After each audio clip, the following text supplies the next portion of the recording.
what's left is right. Chasing stars and holding you. I can't see the end, but we'll see it through.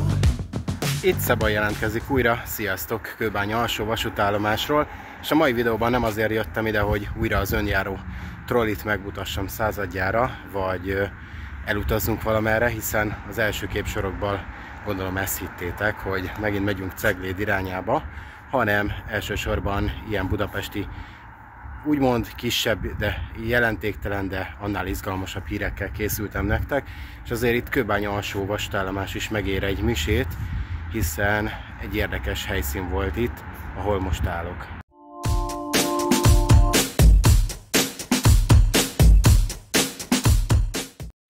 Ugye, aki nem tudná, bár kétlem, hogy van ilyen ember, itt régebben egy ilyen aluljárós rendszer volt, amit a túloldalra vezetett át, valamint ugye egy soha nem használt, illetve hát csak félig megépült metróállomás, ugyanis egykor úgy tervezték, hogy a Puskás Ferenc stadionnál a 2-es metrónak csinálnak egy úgymond szárnyvonalat, Kőbánya felső, illetve érintésével ugye ide Kőbánya alsóig.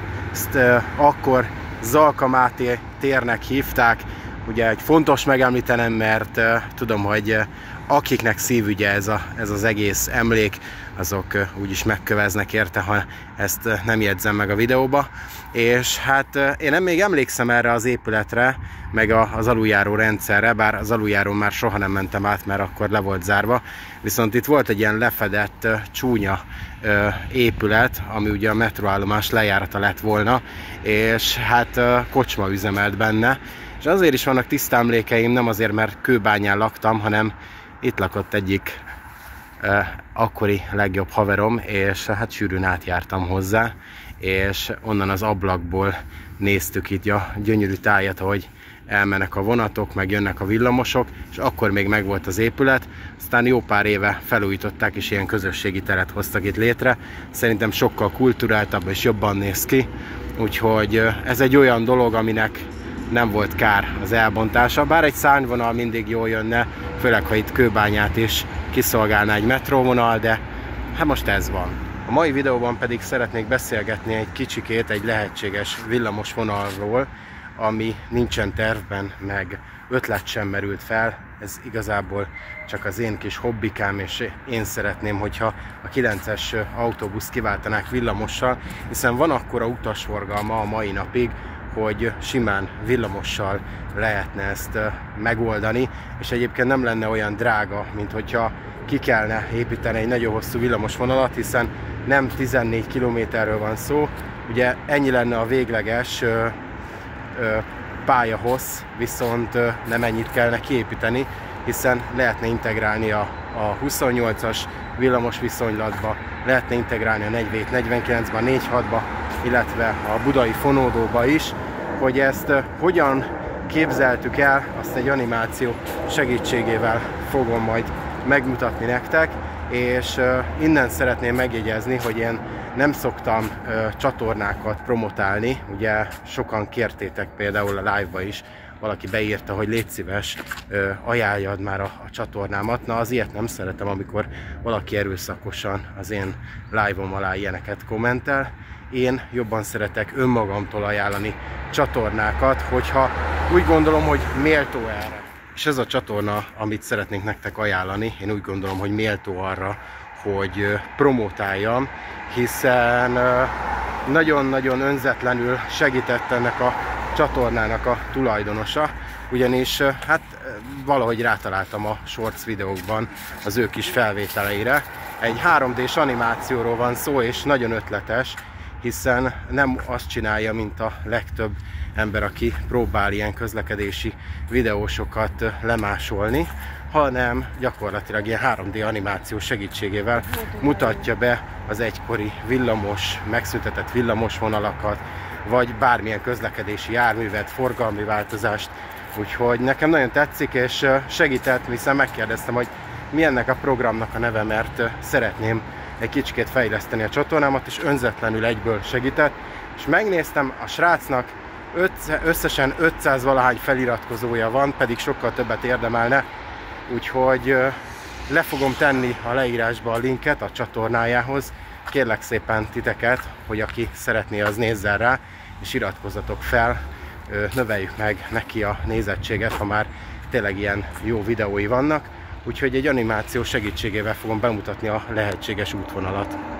A lehetséges 9-es villamos innen a Kápolna térről indulna, a megszüntetett vágányokon, majd aztán becsatlakozna a 28-as életébe, Kőbányai úton keresztül haladna keresztezni az 1-es villamost, majd aztán az Orci térnél letérne, és végig a Baros utcán menne a jelenlegi 9-es autóbusznak a nyomvonalán, és a Kálvin térnél csatlakozna be a 47-49-es életébe, majd aztán a Deák Ferenc térnél tovább haladna a Bajcsi-Zsilinszky úton, ahova most is terveznek újra villamost közlekedtetni, Nyugatinál befordulna a 4-6 vonalra, és Margit híd Budai hídfőnél egy delta kiépítésével a 17-es vonalon haladna, majd aztán a Zsigmond térnél a parkon keresztül áthaladna szépen a Pacsirtamező utcára, ahol szintén a jelenlegi 9-es autóbuszvonalon haladna, így fel lehetne éleszteni a régen megszüntetett 5-ös villamost is. Szóval nagyon tetszik ez az animáció, úgyhogy nagyon szépen köszönöm ennek a srácnak, és tényleg iratkozzatok fel, fantasztikus. Hát autóval tudtam imitálni, hiszen ugye ez is ilyen fizetős szolgáltatás ahhoz, hogy más modelleket használsa. Autót, buszt, repülőt, meg azt hiszem hajót lehet használni. Rendes villamos nincs is egyébként az alkalmazásban, vagy vonat, vagy valami, ami hasonlítana rá valamelyik kötött pályás.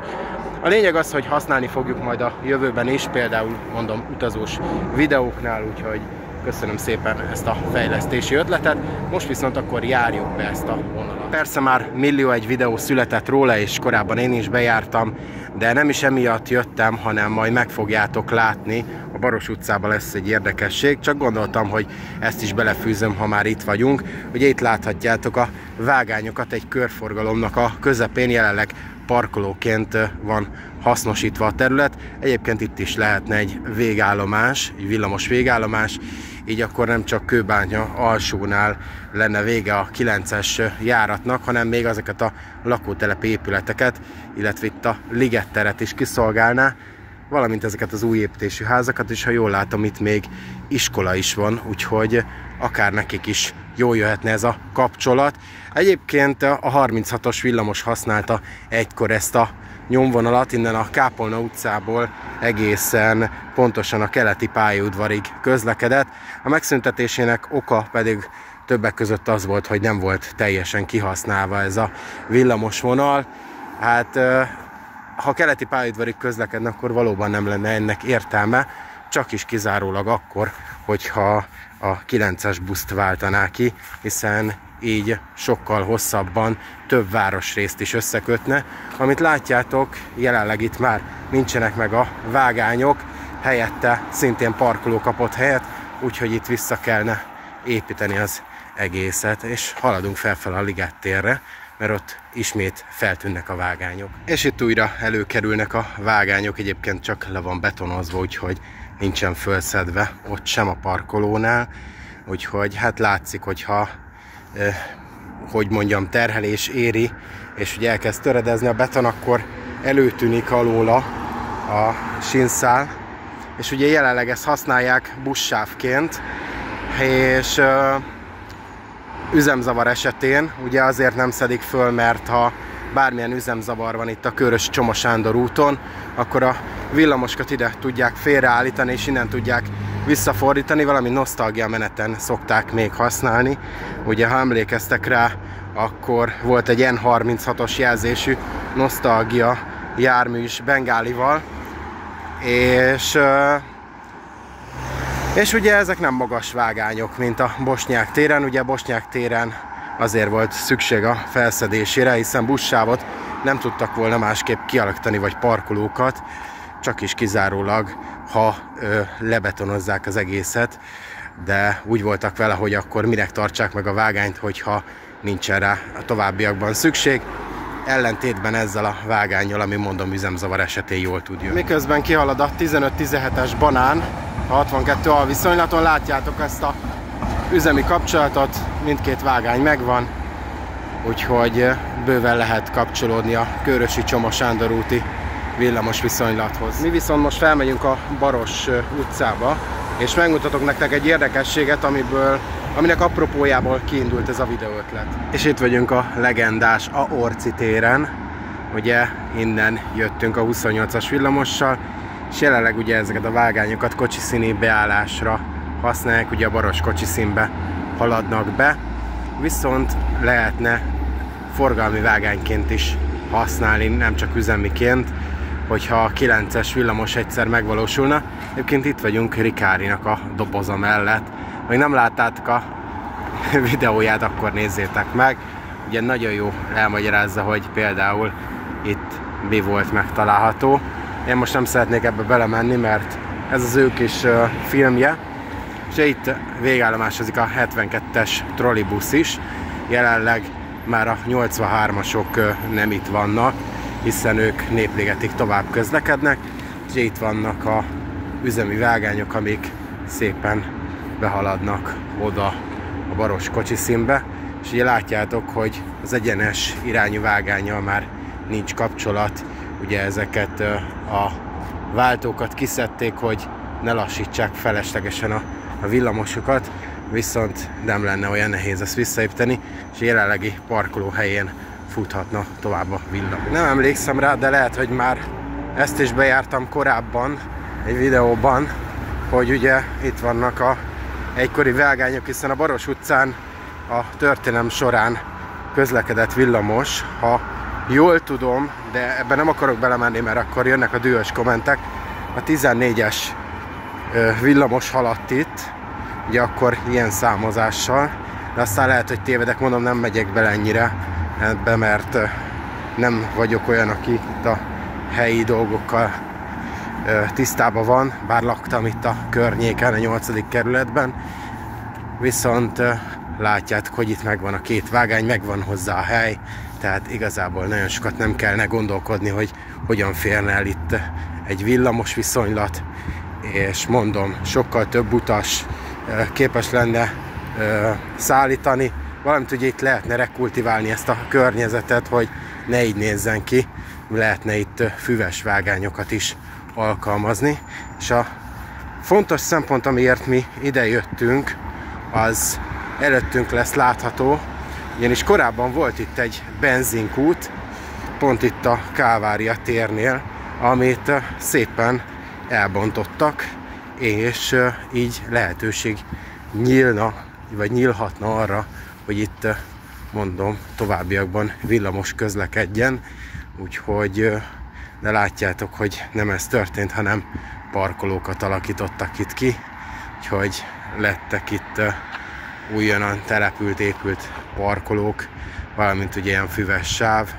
Egyébként így kulturáltabban néz ki ez a környezet, mint a benzinkúttal, de mondom, közlekedhetne itt villamos, és itt a Kálvária térnél, ahol van a busz megálló is, ott meg már középre be lehetne terelni a vágányokat. Szóval valójában ennyit akartam megmutatni innen a Baros utcáról, egyébként a többi részét pedig mondom, el tudjátok képzelni, hiszen az animáción megmutattam, hogy én hogy gondolom, és tényleg érdemes lenne elgondolkozni ezen, hiszen a villamosnál nincsen környezetbarátabb, lehet akármilyen elektromos buszokat beszerezni, de azoknak sokkal bonyolultabb a karbantartásuk, mint egy villamosnak, illetve hát ugye most rengeteg villamos felszabadul, és hál' Istennek nem mennek a csepeli vonalra, mert megoldódott ez a probléma is, úgyhogy a tevéket, ugye a hannoveri villamosokat át lehetne ide terelni, vagy akár új kaffokat is, akkor a hannoverieket máshová tenni, úgyhogy meg lehetne ezt oldani. Igaz, több 100 milliárd forintba kerülne minimum a kivitelezése, viszont sokkal hasznosabb lenne itt a környék számára, sokkal csöndesebb lenne itt a környék, ingatlan árakat is meg tudná növelni. Úgyhogy számtalan hasznos hatása van ennek, érdemes lenne elgondolkozni most már egy 9-es villamoson, sőt szívem szerint én a legforgalmasabb autóbuszvonalakat, az 5-ös, 7-es, 9-es végig villamossal váltanám ki, és lehet panaszkodni, hogy lassú, de nem a 30-as években élünk, most már igenis egy villamos képes 50 km/h menni, a busznak pedig a városban a legmaximálisabb sebessége szintén 50 km/h, különbség nagyon nincsen, max a váltó. És időközben átjöttünk ide Budára, a Városmajorba, ugyanis az utóbbi napokban elég nagy hírt és figyelmet kapott a körszálló. Ugyanis kiszivárgott egy olyan információ, hogy felújítanák ezt a hotelt, és ahhoz lebombáznák és újra felépítenék, de ma jött a hír, hogy ez egy kiszivárogtatott és hamis információ volt, úgyhogy semmilyen bontásról egyelőre még nincsen szó. Ugyanis a hírek szerint csak ki szeretnék bővíteni a wellness, illetve a parkoló részleget, de még erre vonatkozóan sincsenek kész tervek, úgyhogy ez csak egy felesleges pánikkeltés volt attól az embertől, aki ilyeneket állított.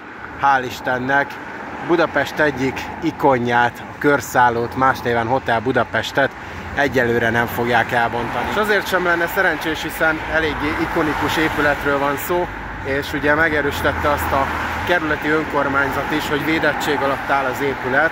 Egyébként a szocializmusban épült, hát elég csak ránézni erre a szocialista építési stílusra, és hát ugye érdemes tudni, hogy 1967 szilveszterén adták át, 19 emeletes maga az épület, és azért épült így körszállóként, ugye ez lett a beceneve, mert egy kicsi telken kellett felépíteni egy hatalmas hotelt, és hát úgy gondolták, hogy így sokkal jobban néz neki, hogyha magasba építkeznének, hiszen jobb lenne onnan fentről is a kilátás, és azért lett ilyen formájú, hogy ne vessen árnyékot a környező lakóházakra, tehát ugye ennek a körformájának köszönhetően több szoba is elfér benne, viszont így sokkal vékonyabb, és voltak olyan gúnynevei is, mint hogy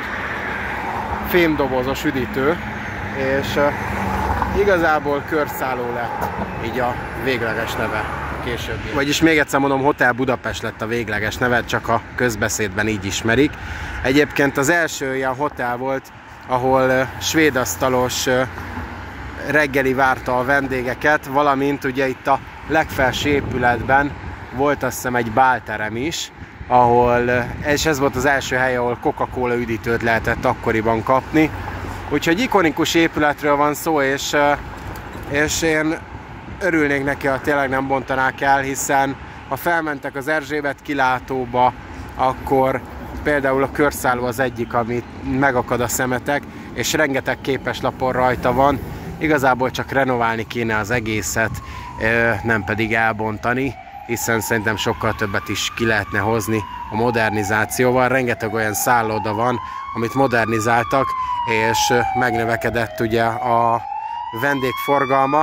Jelenleg egyébként, csak közben megvártuk, még elhalad a mentő, szóval jelenleg ukrán menekültek, valamint diákok szállnak meg benne, úgyhogy hotel funkciója nem igazán van, viszont szeretnék, hogyha újra idegenforgalmi célokat szolgálna, és ehhez kell majd a felújítás, de mondom, ez semmiféle bontásról meg ilyenekről nincsen szó, bár nem tudom, hogy kinek higgyek, mert ugye vannak az ellenzéki, meg a kormánypárti médiumok, úgyhogy annyira nem izgat, amíg nem kezdik el tényleg bontani, addig nem érdekel, mert nekem nincsen személyes kötődésem hozzá, csak egyszerűen szép épületről van szó. Valójában a mai videóban csak ennyit akartam elmondani, és hát mondom, nem volt olyan jelentős videó, mint ami megszoktatok, de azért remélem ettől függetlenül tetszett nektek. Iratkozzatok fel minél többen a YouTube csatornára, hogy meglegyen a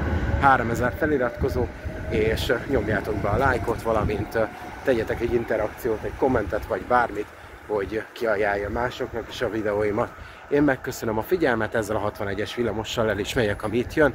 Legyenek jók, sziasztok!